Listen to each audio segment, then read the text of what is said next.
proposta. Una casa de cultura de tots i tots.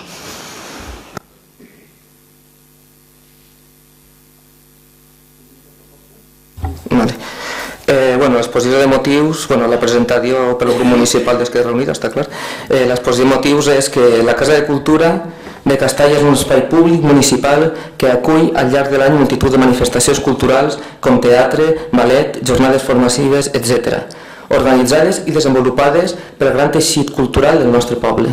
Però també és un espai públic d'encontre entre la ciutadania i on ha de tenir cabuda dins del marc democràtic el debat i exposició de problemes d'aquesta. En aquest sentit, no podem obviar que la política com a formulació d'alternatives per eixir de problemes que es donen dia a dia a la ciutadania també ha de tenir acollida en la casa del poble com és la instal·lació a la que es fa referència. És per això que no es pot entendre que a una societat democràtica l'espai municipal de la Casa de Cultura estiga vetat a xerrades de caràcter polític organitzades per organitzacions i partits polítics on s'intenta apropar la política a la ciutadania i que aquesta tinga un lloc de debat col·lectiu. No és un fet aïllat a què es veig, sinó que s'ha donat de forma sistemàtica durant els últims anys per part del govern de Castalla, emparant-se amb un acord de tipus verbal no recollit al reglament d'organització i funcionament de la Casa de Cultura de l'Ajuntament de Castalla. Per tot l'exposat, el ple de l'Ajuntament de Castalla, es proposa al ple de l'Ajuntament de Castalla adoptar els següents acords. Primer, que la Casa de Cultura de Castalla com a espai públic municipal sigui una instal·lació de totes i tots els veïns i veïnes de Castalla, associacions, organitzacions polítiques, moviments socials, etc., que permeta acollir obres de teatre, ballet, cinema, conferències, reunions, actes o esdeveniments de caràcter polític i social. Segon, que s'incloga dins del reglament d'organització i funcionament de la Casa de Cultura de l'Ajuntament de Castalla d'una forma explícita el dret a la reserva de dependències de la Casa de Cultura i al desenvolupament d'esdeveniments, xerrades, exposicions, concerts, etc., per part d'organitzacions polítiques i ciutadans i ciutadanes sempre que aquestes respecten la Declaració Universal dels Drets Humans. Algú vol dir alguna cosa? Jesús? Des del grup polític de Ciutadans Castalla anem a votar a favor d'aquesta moció perquè creiem que totes les dependències públiques, com és la Casa de Cultura, deuen d'estar al servei de tots els col·lectius de la nostra ciutat i, per tant, de totes les persones que ho necessiten.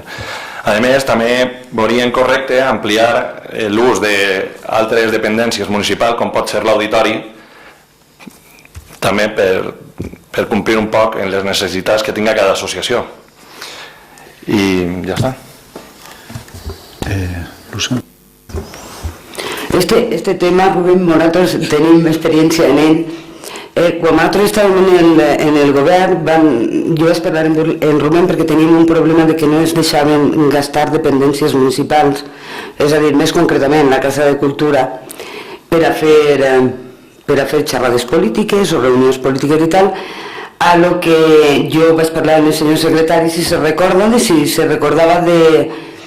si hi havia algun pacte escrit, que era el que em rondava a mi, la gent que em dia, que havia un pacte entre caballeros, es diu així, un pacte entre caballeros, que per no gastar les dependències de la Casa de Cultura per a xerrades polítiques o per a reunions polítiques, quan dins del reglament mateixa de funcionament de la Casa de Cultura, ara no me recordo molt bé quin artícul, però està inclòs que es poden sol·licitar dependències per a xerrades polítiques i per a reunions polítiques. Simplement n'hi ha que, és així, n'ha dit a Manolo, que n'hi ha algun article on tu demanes la Casa de Cultura, demanes alguna dependència d'elles i la Casa de Cultura dins del seu reglament de funcionament permetix aquestes xerrades polítiques i aquestes reunions polítiques. El pacte entre caballeros famós mai en la vida el van trobar per escrit. Mai. Jo vaig parlar amb el secretari i li vaig dir, Manolo, per favor, mira-m'ho bé, perquè si està, per saber-ho. I Manolo, és així, no n'hi ha res escrit, no s'ha trobat res. Per tant, anem a votar a favor, però ja està inclòs dins del reglament de funcionament que això es pot fer. El que vos hagin dit que no, des de l'any 2013 fins ara, és un pacte entre caballeros. No és legal, no és lícit. Algú vol dir alguna cosa? Vale, el Partit Socialista votarem a favor d'esta moció presentada perquè nosaltres, igual que el Bloc Compromís, igual que Esquerra Unida, sempre ha estat aquest pacte que diu la Lusa en què no s'ha pogut cedir mai per ninguna xerrada ni per ninguna conferència, quan a voltes han volgut fer alguna conferència de la folla de tema polític perquè no es podia portar la política dins de lo que són les cases de cultura. Entonces jo sí que agraïsc a Ciutadans que a part de la casa de cultura que es pugui cedir l'auditori perquè segons el que siga l'acte que es falla o el que es pugui fer pues, podrem cabre així o no. Entonces em pareix molt correcte. Algú vol dir alguna cosa? Bueno, nosaltres, i a l'hilo de la qüestió anterior, bueno, com totes les coses van evolucionant i van canviant, doncs ens pareix correcte que es pugui incluir no tan sols la Casa de Cultura, sinó l'auditori, per qualsevol xerrada de qualsevol grup o associació, sea política o sea de la índole que siga, i votarem a favor d'aquesta moció. Vots a favor de la moció?